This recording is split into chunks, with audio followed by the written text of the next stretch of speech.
தருமபுரி மாவட்டம் பாலக்கோடு அடுத்த கிட்டம்பட்டியில் மகாசக்தி மாரியம்மன் திருவிழா வெகு விமரிசையாக நடந்தது.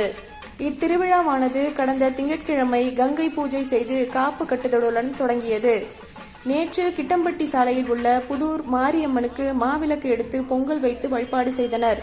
அதனைத் தொடர்ந்து திருவிழாவின் முக்கிய நாளான நேற்று மகாசக்தி மாரியம்மன் ஸ்ரீ சக்தி விநாயகருக்கு அதிகாலை முதலே பல்வேறு வாசனை திரவியங்களால் அபிஷேகம் மற்றும் ஆராதனை நடந்தது.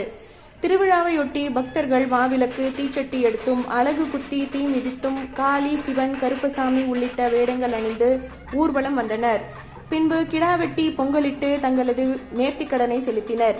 அம்மனுக்கு சிறப்பு அலங்காரம் செய்யப்பட்டு மகா தீபாராதனை காட்டப்பட்டது. அதனைத் தொடர்ந்து அம்மன் சிறப்பு அலங்காரத்தில் பக்தர்களுக்கு அருள் பாலித்தார். இதில் அதிக அளவில் பக்தர்கள் கலந்து கொண்டு சுவாமி தரிசனம் செய்தனர். பக்தர்கள் அனைவருக்கும் அன்னதானம் வழங்கப்பட்டது. இவ்விழாவிற்கான ஏற்பாடுகளை கோயில் விழா குழுவினர் மற்றும் கிட்டம்பட்டி ஊர் பொதுமக்கள் செய்திருந்தனர்.